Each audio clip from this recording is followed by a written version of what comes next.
Wasn't me. You can take a seat. God bless you. Welcome. Welcome to Emanuel Church. We are so glad that you are here with us today. If you are joining us online, thank you for joining us as well. We are glad that you are here. Welcome to the month of April. Did anybody do any April Fool's jokes for April 1st? Y'all pull any jokes? No. I was thinking about that day. I was like, who invented this holiday? And why is it like so well known? But I don't know. Welcome to April. We are so glad that you are here with us in the month of April. Some upcoming things that are going on. This past Saturday, well, first let's look back. This past Saturday we had yesterday. This past Saturday, so long ago. We had our very first interest meeting for Safe Haven Church. We are thankful for everybody that showed support yesterday. And if you didn't get a chance to be with us yesterday, the next coming months, May, June, and July, we will also be meeting the first Saturday of every month. And look, what locations to be determined at this point, but we are still meeting, so you still have a chance to meet up with us, pray with us, and learn more about what we are still doing with Safe Haven Church. And we're excited about that. Coming up this month is the Easter. We celebrate Easter this month, which is an important time for the church. On Easter, April the 17th, we are not going to be having our 1 o'clock service, but we're going to be part with our Spanish congregation on that day, on April the 17th. That weekend, there are other events going on, so we will keep you updated about what is happening as we make plans for that weekend. So make plans Easter weekend, the 15th, 16th, and 17th, to be a part of what is going on here at the church. So that is looking forward, but we are today in the month of April starting a brand new series called A Place at the Table. A Place at the Table. And I really am excited for this series. I hope you will enjoy the messages that I bring this month. So we're going to talk 3 weeks about tables. Tables. Tables are important in the Bible. There's a lot of table stories in the Bible. You know, but when they say table, just a fun historical fact. When they say table in the Bible context, it's not like tables we have. They didn't have like tall tables like we have. We got tall chairs, tall tables, like medium chairs. No, their tables were on the floor, and that's why when you read in the Bible, they would say they were reclining at the table. They were like literally laying down, eating, chilling, having a good time. That's how tables worked back then. And so I have a message today, and I'm going to give you the title of my message in a minute. But we're going to start today in the book of Matthew, chapter 9. The book of Matthew, chapter 9, we're going to be reading verses 10, 11, 12, and 13. So if you follow along with me, it's also here on the screen. For those of you watching at home, it's also with you. So let's go. The Word of God says like this: while Jesus was having dinner at Matthew's house, many tax collectors and sinners came and ate with him and his disciples. When the Pharisees saw this, they asked his disciples, "Why does your teacher eat with tax collectors and sinners?" Why indeed? Why does he do that? They don't even confront Jesus himself. They ask the disciples, they're like, "We don't even want to talk to him." And there's a reason for that. It was bad to associate with people like that. And they didn't want to associate with them. So they're asking the disciples, it says. And hearing this, though, Jesus responds to them and he said, "It is not the healthy who need a doctor, but the sick. But go and learn what this means. I desire mercy and not sacrifice. For I have come to call I have not come to call the righteous, but to call the sinners." I have not come to call the righteous, but call the sinners. Jesus was often known as someone who associated with the people that others would not. He was known as a friend of sinners. He was known as a friend of people who were outcasts of society. He was known to associate, eat with, talk with, be with, spend time with people that religious leaders and the holy people of his day did not want to come in contact with. This is who Jesus was. And that's important for us today. But see, Jesus let anybody be with him. Jesus let anybody be with him. But I don't think, there's a big problem today where that doesn't happen. A lot of times we try to keep, or the church has been historically known to keep people out instead of welcoming people in. In other words, they're gatekeeping. Are you familiar? I don't know if y'all are familiar with the phrase gatekeeping. I don't know if you've heard the phrase. Gatekeeping, not like guarding some kind of gate or anything like that, but basically a metaphorical gate. Gatekeeping, there's like an epidemic of gatekeeping nowadays. There's gatekeeping. Gatekeeping means you want to keep someone out, or you have a standard that makes it so someone can participate in liking or being a part of something. Particularly, it references things like fandoms. Like if you're a fan of movies, anybody a fan of movies? Marvel movies? You like Marvel movies? DC movies? We're a fan of things like that. There are people that are fans of video games. There are people that are fans of food. People that are fans of music, of particular types of music, particular types of food. And yet, there are people within our society and our culture that would gatekeep everything that they can get their hands on. And they would see if you are worthy of being part of the fandom. You know, this is particularly popular nowadays with the popularity of Marvel movies over the past decade or so, that people will tell you, well, you're not a real fan. And why am I not a real fan? Because I don't know all the history of the comic books of a certain character. I don't know all the history of the way it was done before, or I like a movie that everybody, all the fans who have been fans before, they said that it's wrong, it's the wrong story, it's the wrong way, they didn't do it right, and if you like that movie, you're not a real fan. They gatekeep. They say you don't belong in the fandom. They do that with movies. They do that with TV shows. They do it with sports teams.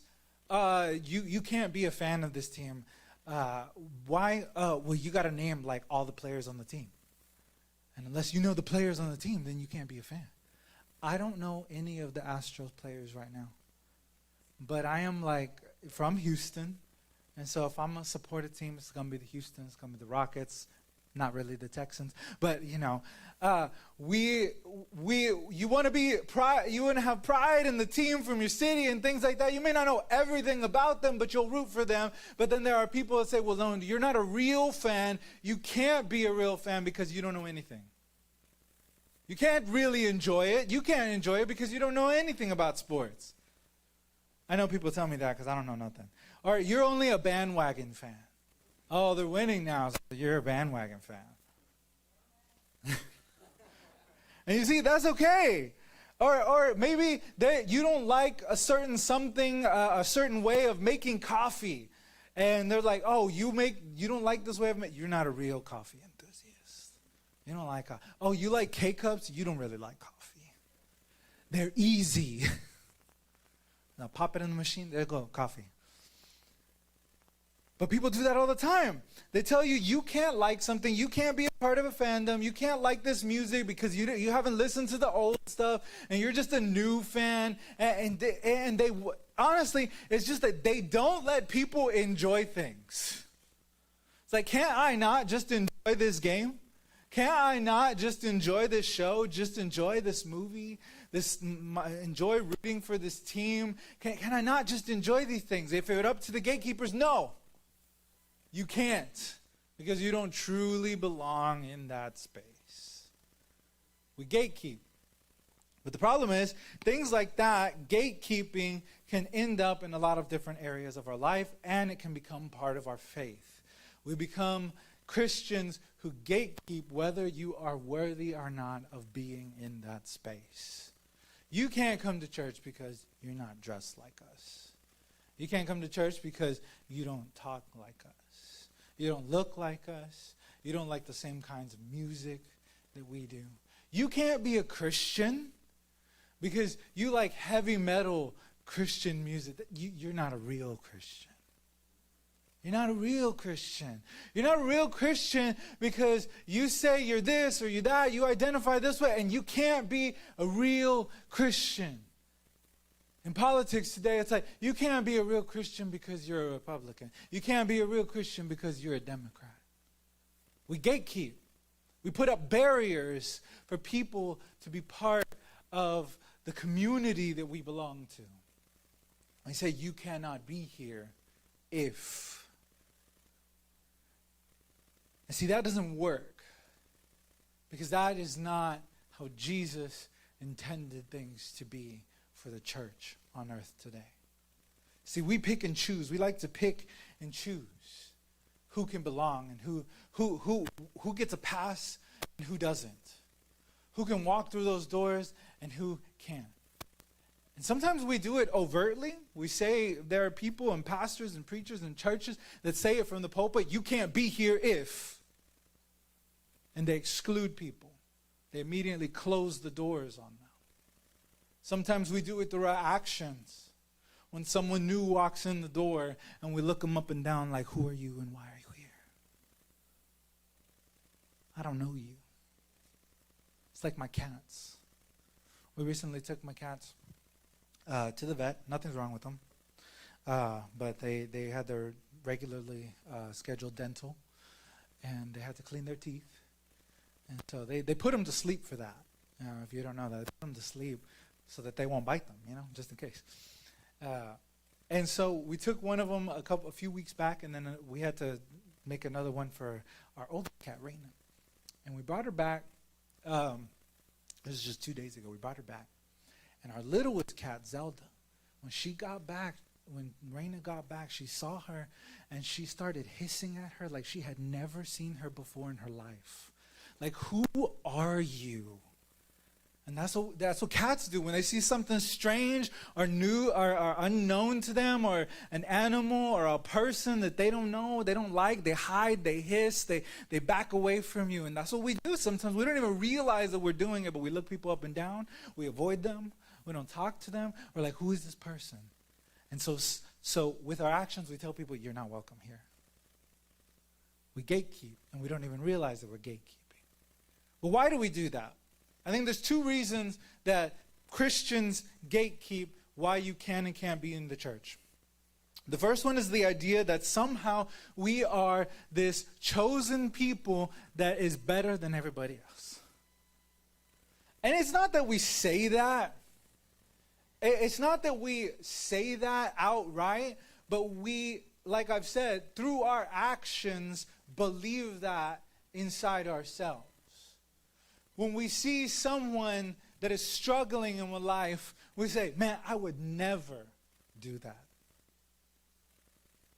Or have you ever read the Bible and read a story and you're like, man, if I was there, or if you heard someone say, if I was with Jesus, if I was the disciples those days, I wouldn't have done that. Goodness, how arrogant do we think we are? That we think that we're so much better than everyone else that somehow we have the right to choose who gets to come and who gets to go. And it's subtle because pride is a silent killer. Sometimes we don't even know we're prideful. We refuse to be corrected. We don't like to be corrected. We take correction as a personal attack. We take someone else's opinion as a personal attack. It's like, how dare you offend me? How dare you? Do you know who I am?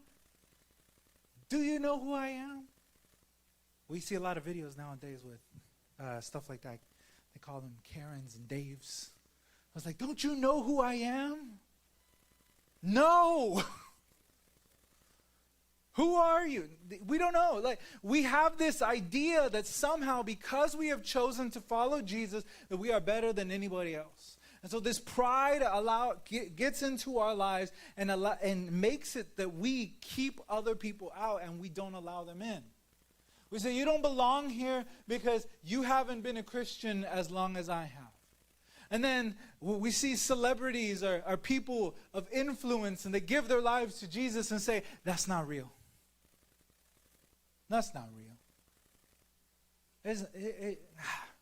So short-lived. They're not going to keep it. They're not going to keep it going.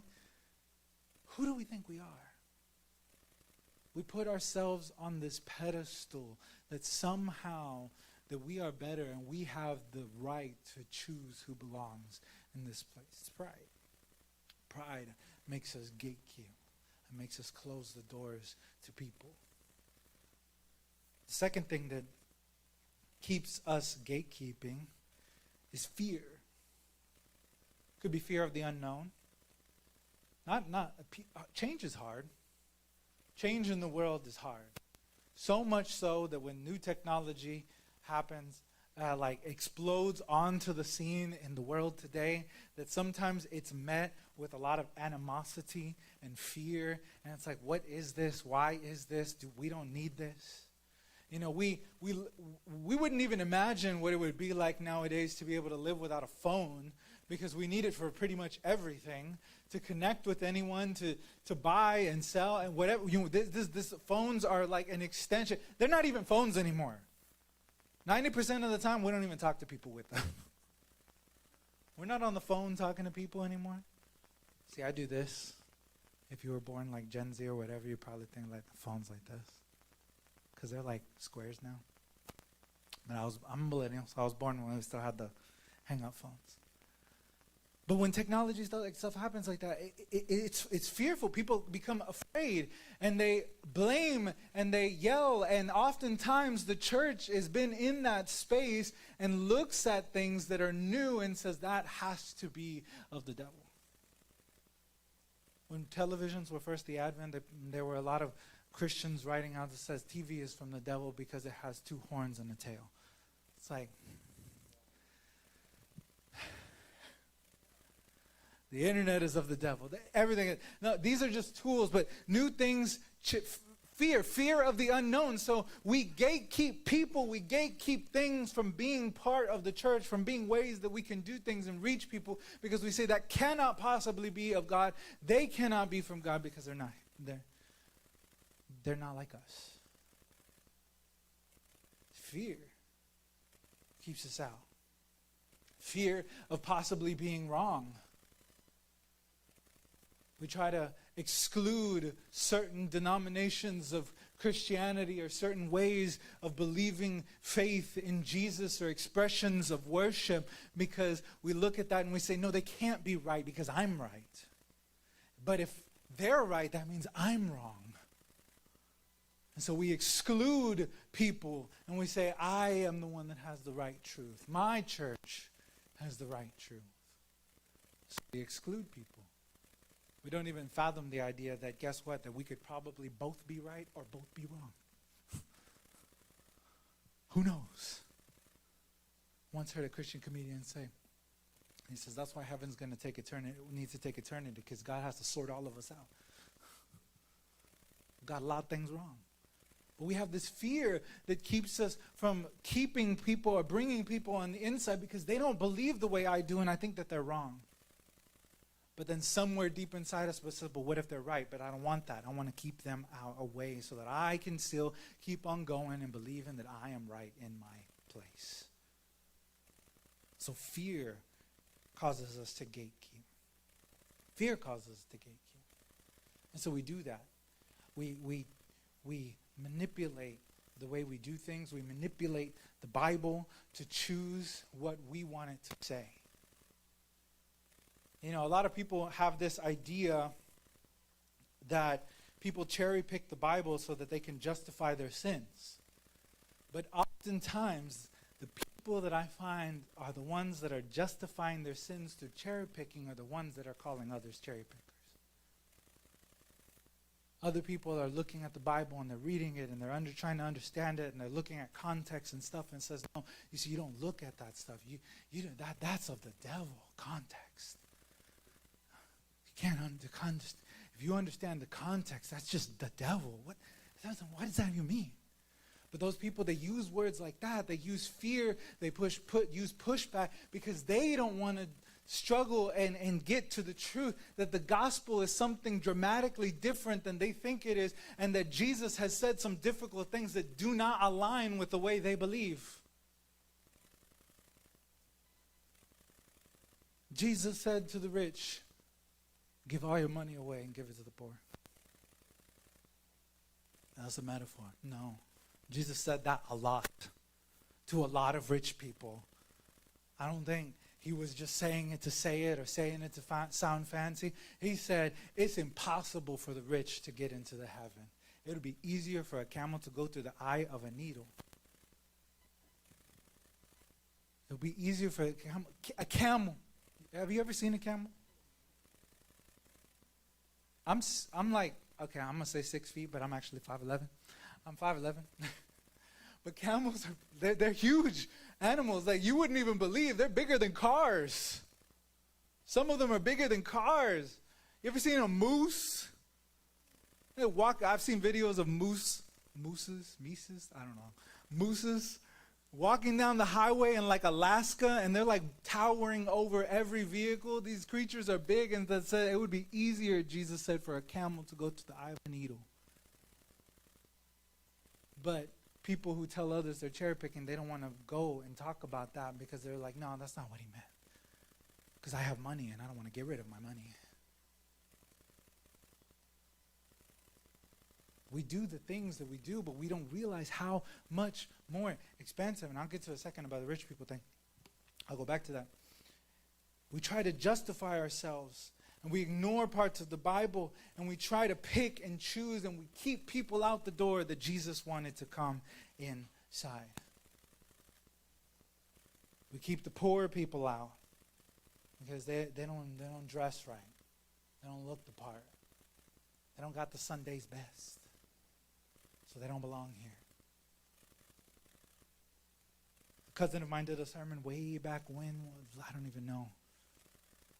And he preached here at the church, and he came dressed in dirty clothes. And he sat at the back. And he said that no one talked to him. Some people gave him dirty looks. And then when they called him up to preach, he took off and he had like his church clothes underneath. And people were kind of like flabbergasted, like, what? What in the world? Because we don't like that. We don't like people who do not fit our image of what a Christian should be or a church should be. So we try to pick and we try to decide. But when we decide on behavior, we decide on merit, we decide on peripherals, we decide on things that don't even matter in the long run. But see, that's not what Jesus looks like. That's not what he sees when he looks at people. When we decide, we close the door. And we don't realize how big our influence is on people who do not know Jesus. When we shut the doors to people or we tell people that they don't belong, there's a chance that they may never set foot in a church again. They may never want to have anything to do with Jesus or Christians ever again because we have shut the door in their face. And they look at the church and they say, why don't you want to believe in God or in Jesus? Because they told me I don't belong, that I'm not worthy. We don't realize the consequences of our actions. We tell people that they need to shape up before they can be allowed into the space. We make these decisions and we exclude everyone that God wants to love. And as a consequence, we put ourselves in the position of God. We think we have the authority to decide who and who cannot be in the church, who and cannot be at the table. We put ourselves in God's position. Oh, no, I'm just speaking for God. No. We have to check our hearts, check our actions. Because if we think we presumably speak for God, then we might be missing something. We need to look back. We need to check back. We need to check our hearts because we need to be careful about how we do things. Because we can end up being a shut door that someone will never come back to that space again. See, because Jesus, the gospel of Jesus is more radical. It is bigger. It is deeper. It is wider. It is far more far-reaching than oftentimes we allow it to be. Rachel Held Evans, an author who passed away a couple of years back, she once wrote, "What makes the gospel offensive isn't who it keeps out, but it's who it lets in." What makes the gospel offensive to people is who it lets in, not who it keeps out. Another quote I found when in my studies of this, Pope Francis said, "It is by our deeds that Jesus asks us to include everyone, because as Christians, we do not have the right to exclude others, nor to judge or to close the doors on them." We do not have the right to close the doors on other people. Because this is the gospel. The gospel is more inclusive than we ever imagined it to be. The doors are wider open than we ever imagined it to be. In the Bible, who do we see Jesus make space for? I'm going to go over a few. Jesus made space in the New Testament times for women and children. There are a lot of denominations, a lot of places today where still women do not have a voice in their churches. Second-class citizens at times. And even in our nation, there are a lot of things where women are still seen as second-class citizens in a lot of different ways in our world. But Jesus made space for women and children. And that's important because in his day, women were not allowed to own property. They were property. They didn't have a voice. Their voice was whatever their husband said. And if they weren't married, they didn't have a voice. They didn't have nothing to say. Children. You ever heard the phrase, "It's better for children to be seen and not heard"?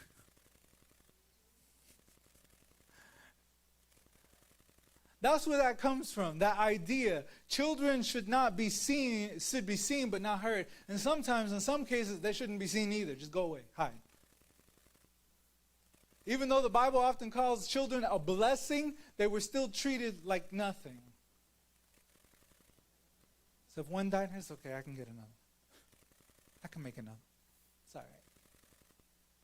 Children and women in the New Testament days represented those who did not have power, those who were oppressed, whose voices were silenced. Today, Jesus makes space for those people. The immigrants who are being shut out, who are being put in cages, or being put in places that they shouldn't be, who have no voice to say how they should be treated. And even if they say something, they're not listened to, they're not heard. Those who are oppressed through racism, those who are oppressed through systematic powers and governments, the oppressed people who have no voice, Jesus welcomed them and said, "You have a place at my table." The sinners and the tax collectors, in this verse in particular, they said, "Why are you dining with sinners and tax collectors?" Tax collectors were so bad in their eyes that they were worse than sinners. They had their own category. Sinners and tax collectors.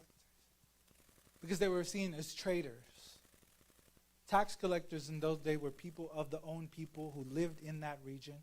So they were Jewish people who were working for the Romans, who extorted their power to steal from their fellow Jews, their own people. They were exploitive. They were nasty people. You know, we don't like the IRS today a lot of times because the IRS takes our money. But they weren't like that. They would charge double, triple even, and they'd pocket the extra. It's like, you got 5 gold coins to tax. That's your tax. That's the tax rate the Romans put.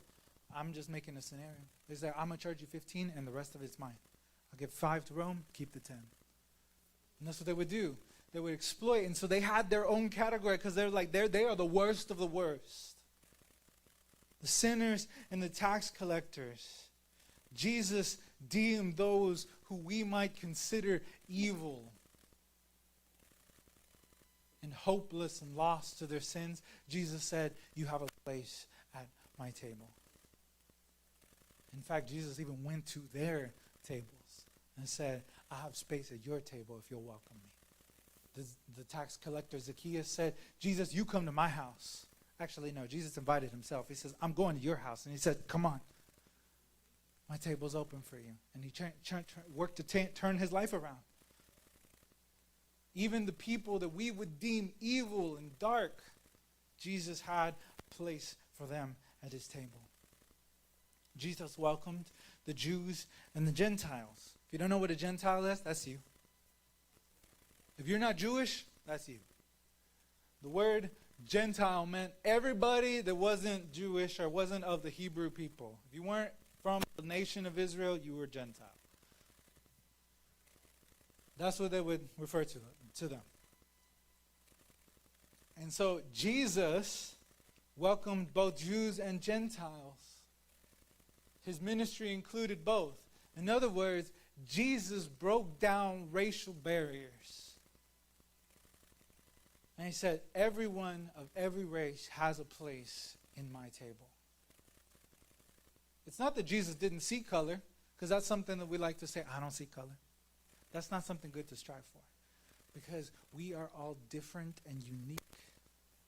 God created us differently and uniquely. And if we say we don't see color, then we're missing the uniqueness that God created.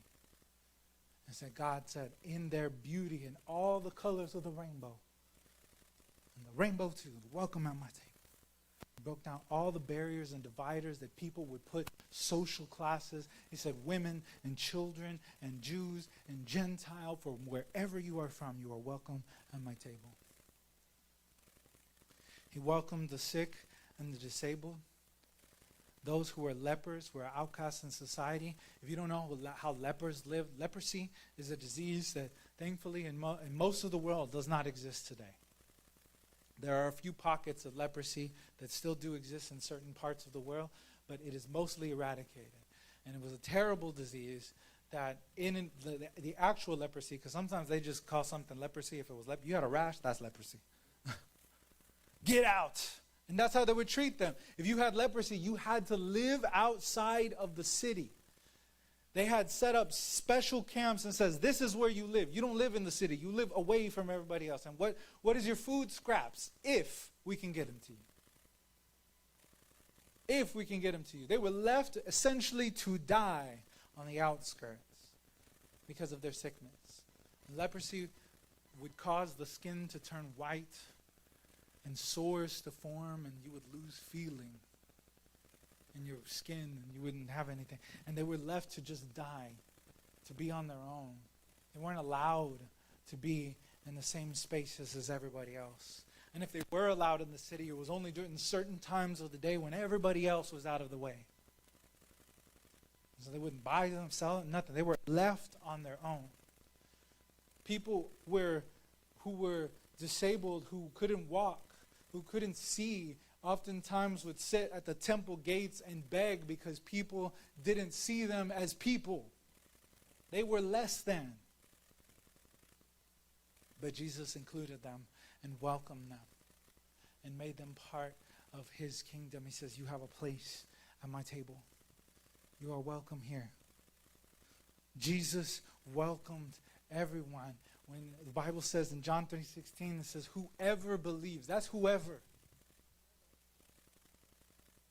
No matter what you look like, where you come from, what you believe, how you identify, nothing. None of that matters to Jesus. And that's why the gospel is offensive, because there are so many people that would think and presume themselves to be God or speak for God and say, I have the right and the authority to exclude. And Jesus says, no, because I open the doors for every single person. Everyone is welcome at my table. Everyone. See, because he said, I didn't come. I didn't come for those who are perfect. I didn't come for the people who have it all figured out. I didn't come for the people that know what they're doing. That they're righteous and they're holy. And they know exactly what to do and how to live their life. I didn't come for those people. He said, I came for the sick. I came for those who are broken. I came for those who need me. And the kicker is, the people that Jesus was talking about, the ones that have it all together, they don't exist. They're not real. The perfect, no one's perfect. No one exists. And that's why he said, I welcome everybody. You know that verse I said a second ago, I said how the rich people won't get into heaven. Jesus meant that. He said they won't get into heaven. He said, but with God, all things is possible. He said, so I can turn things around and allow a space for them too. The people that everybody else would exclude or everybody else would discount. I am here for all people. All my doors are open. There is space enough at my table for everyone. But what we have to do, and I'm about to finish, what we have to do is we have to stop gatekeeping. We have to stop being at the doors and say, you don't belong here. We have to drop our prejudices. We have to drop our hatred. We have to drop the things that tell us that we are better than other people. We have to drop these things that would get in the way, this pride and fear that would get in the way of other people coming through the door to meet Jesus. Because that was who Jesus was. If we want to be like Jesus, because that's the goal, that's what we say that we're working towards, to be like Jesus. If we want to be like Jesus, then something radical has got to happen. The gospel is offensive. I love that quote from Rachel Held Evans. The gospel is offensive not because of who it keeps out, but because of who it lets in. And people get angry when we let people in that they don't like, or they don't agree with, or they don't look the same, or they don't act the same, or they don't live the same. And Jesus said, y'all got a spot here. The tax collectors, the sinners, the prostitutes, the sick, the broken, the women, the children, from every nation under earth.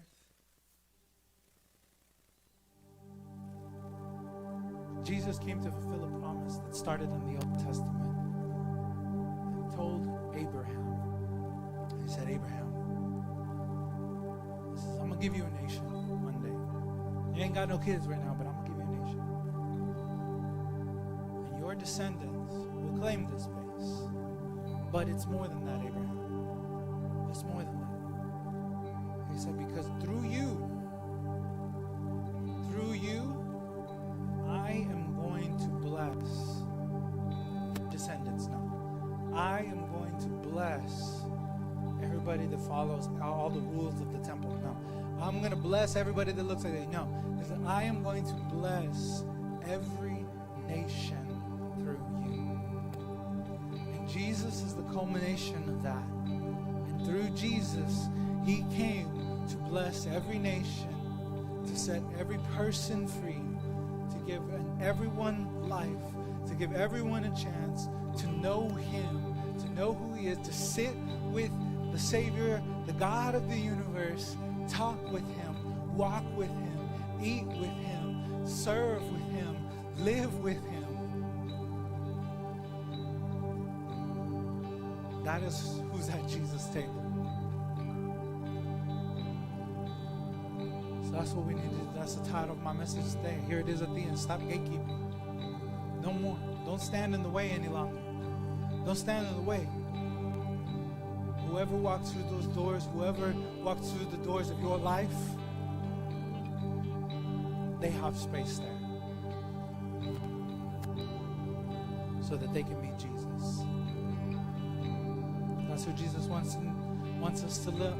How wants us to live? To love every single person we come in contact with. Would you stand with me this afternoon?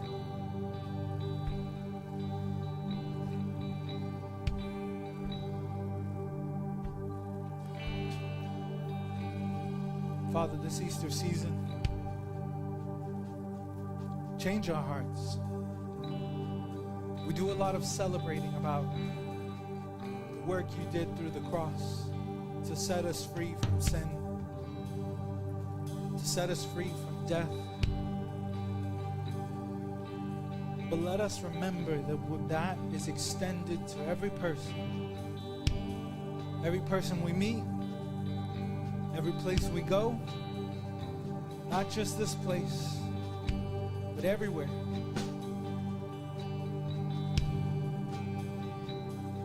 That love is extended to them. That grace is extended to them. That they have a space with their name on it saved for them at the table.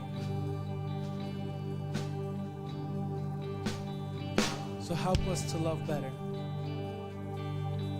Help us to change. Help us to work on our hearts, to abandon prejudice, to abandon ideas, to abandon theology that would keep us, that would keep the doors closed, that we might show the world how your love sets us all free. We thank you, Jesus. Help us grow. Help us see. So everybody knows that you have a place, in Jesus' name. You have a place here.